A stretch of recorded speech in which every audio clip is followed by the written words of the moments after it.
Hello, dear friends. It's Dr. Sarah. Thank you for joining me today. Today, I want to discuss with you something that is off human health topics.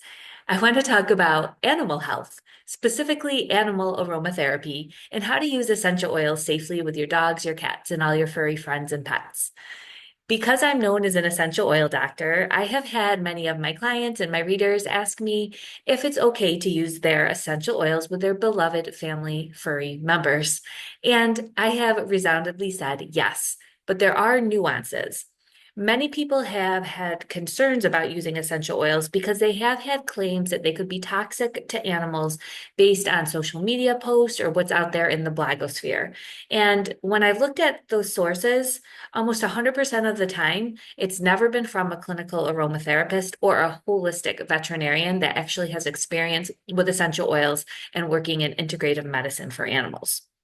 So what I want to do in this video is help you navigate through all of the confusion about what is and is not okay to do with your pets when using essential oils based on some of my go-to resources, which are some holistic veterinarians that I trust, as well as some of the research that I've done. Because if you're like me, you love animals and you only want what is best for your pet.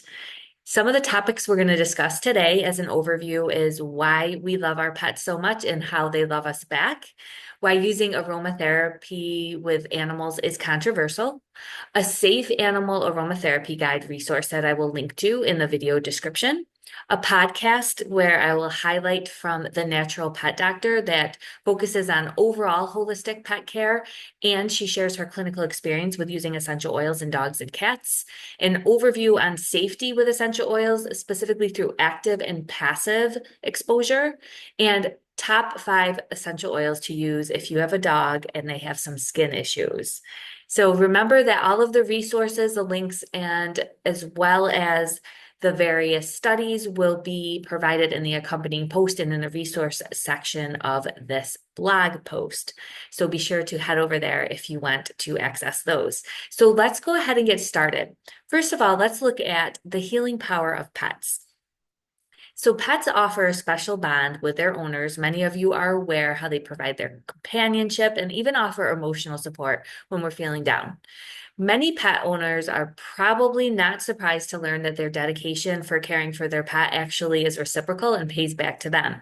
The National Institute of Health reports that interacting with animals actually helps us by decreasing our stress hormone cortisol and lowering our blood pressure. It reduces loneliness, and we know that loneliness is linked to heart health. It enhances social support, and they uplift our mood, of course. Animals also offer indirect advantages. This includes improving our mindfulness of being in the present moment. It's hard to be stressed out when your dog or your kitty is being so cute, toppling over some magazines or something in the corner, right? And they also help us increase our physical movement, whether it's through playtime or taking our dogs on walks or riding our horses. And they also sharpen our awareness to our environment because we're tuning in on what's best for our pets and what they're doing. So, for all of these reasons, it makes sense that we want to take care of our pets and we want to help reciprocate also what we're getting from them. So, this is where we come into one of my expertise, which is essential oils. And it is a great mind body tool for humans. And yes, it's also a great mind body tool for our animals. Before we get there, though, let's talk about why there is some controversy about animals and using aromatherapy with them. And if you understand this, I think you'll feel more at ease of using essential oils with your pets. And I think it's important to understand so that when you get faced with some sort of headline that is trying to grab your attention with scare tactics or some social media post that went viral about how essential oils are toxic, you will be able to kind of look at these factors and see if it makes sense to get on the fear train with other people. So here are some of the reasons. First of all, people confuse toxicity for overdose. So when something is toxic, that means you ingest it and it could cause harm in your body, but the dose is the poison for anything. And essential oils have their place with their dosage, right? So if we're talking about small animals, we use a little amount. If we're talking about horses, we might even use more than we use in humans. But here's an example. So we've heard about certain essential oils being toxic to cats. Now, cats have a decreased ability to detoxify certain essential oils based on liver enzymes. So they have a harder time with citrus oils like limonene or some of your more harsher oils that have like phenols in them.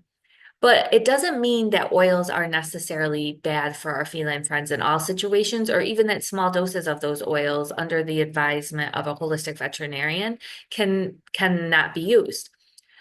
There was a pet poison helpline that kind of summarized this factor. They talked about tea tree oil and how it's known for its antifungal and antibacterial properties, probably one of the most universally and most popular essential oils.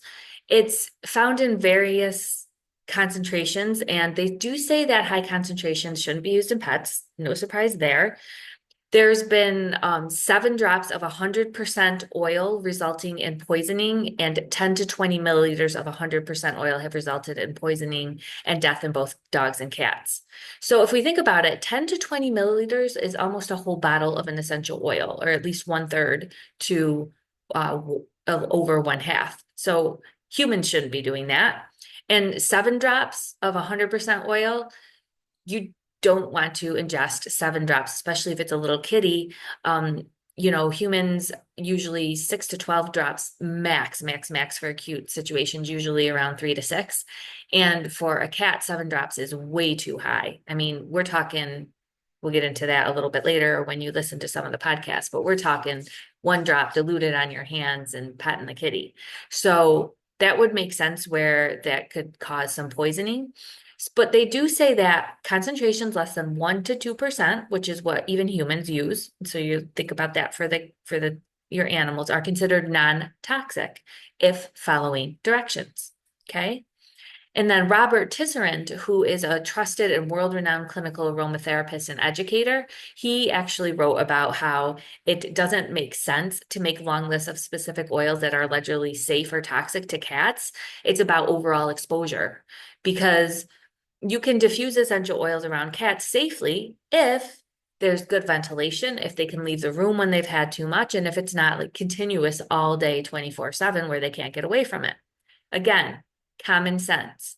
And then there was another veteran authority who wrote that if you think about it, what occurs in nature is animals are going by trees, which emit volatile essential oils, the volatile compounds all the time. It's natural, it's in nature, 24 hours a day, 7 days a week. Essential oils are part of our lives. They're supposed to be part of our lives.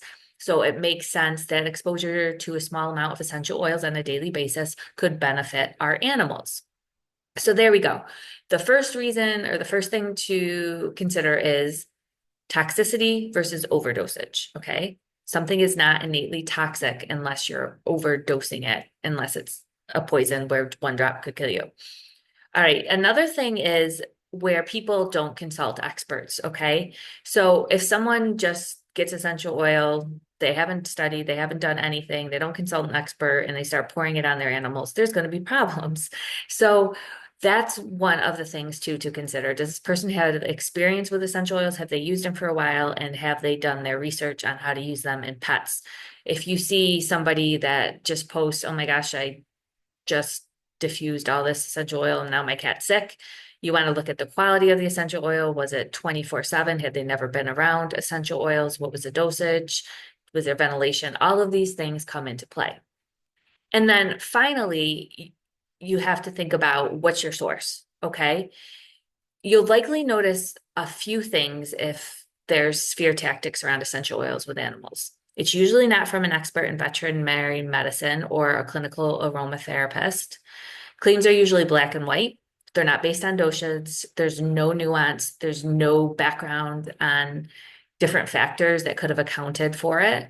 It's usually they're toxic, don't ever use them.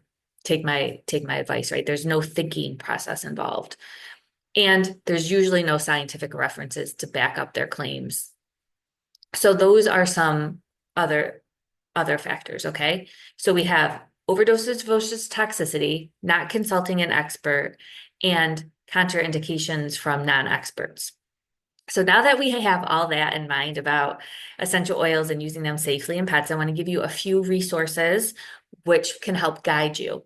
And the first is from the natural pet doctor named Dr. Katie Woodley. She is my go-to veterinarian holistic source.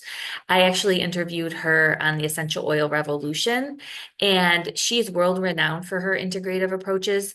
Just like functional medicine and naturopathic medicine bridge holistic and integrative medicine with conventional, she's trying to do that with veterinarian medicine, with integrative veterinarian medicine, with conventional medicine.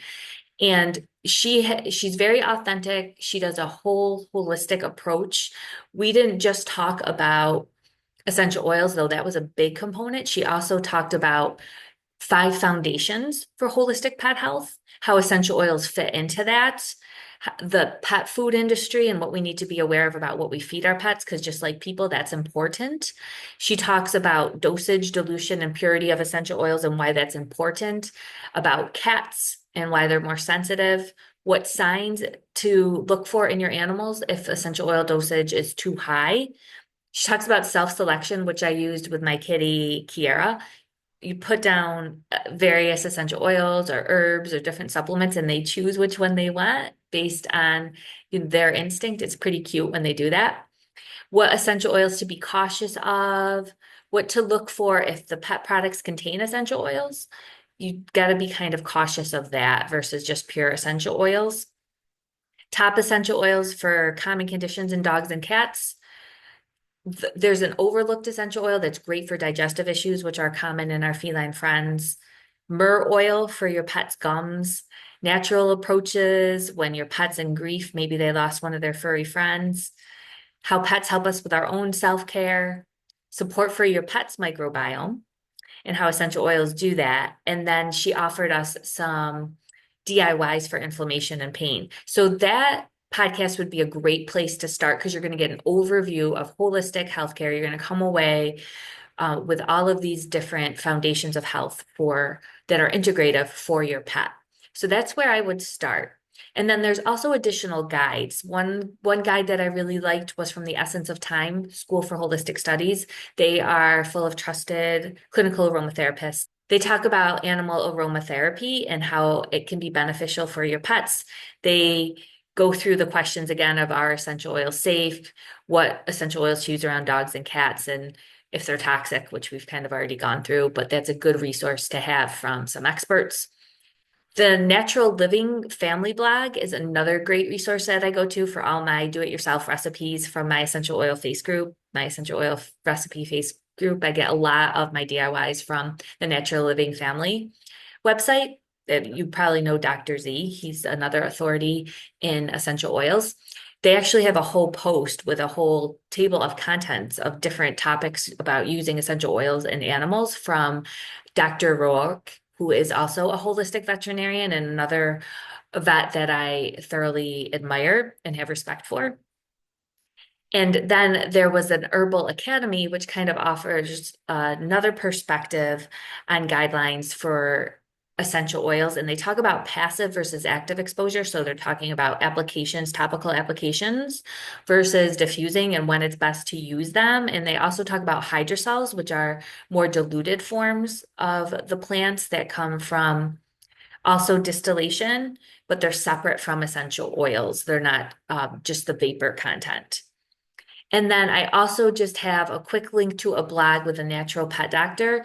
Skin irritation is common in dogs, and she offers 5 of her favorite essential oils and when to use them, and also pain recipes.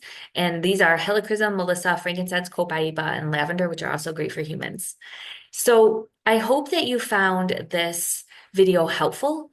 It's very important to just keep in mind that whenever something is sent out into the blogosphere or media headlines about something as toxic that's natural, just to keep in perspective where your sources are and if it makes sense based on your knowledge and if it's from experts that have experience with actually integrative medicine. They're not just coming from conventional with no experience saying, don't do that. I don't know how it works, kind of a thing. And we want to remember how good our animals are for us. So we want to treat them well with being mindful of using holistic integrative therapies, consulting with various experts, and also just knowing dosages, dilution, where to place essential oils, what essential oils to use, and how to use them. And I think that I hope that I've taken all of the kind of compilation of what I found over the years and put it in one spot for you. So it's super helpful. And guys, so many people are using toxic fragrances and Glade plugins that are linked to reproductive harm and are known as toxicity with no thought. And they're scared to use essential oils that are natural from plants and diffuse them in their house for their animals. So just think about that as well. All right. Thank you so much. I'd love to hear your experience with using your essential oils with your favorite furry friends and how they responded and what your thoughts are. And please do check out the resources in the accompanying video blog and also check out my additional resources for humans on using essential oils, whether it's my free resources or my classes or my CEUs for practitioners or my upcoming webinar. There's something for everyone that are essential oil lovers. Take gentle care, and I will be back real soon, most likely on a topic for humans.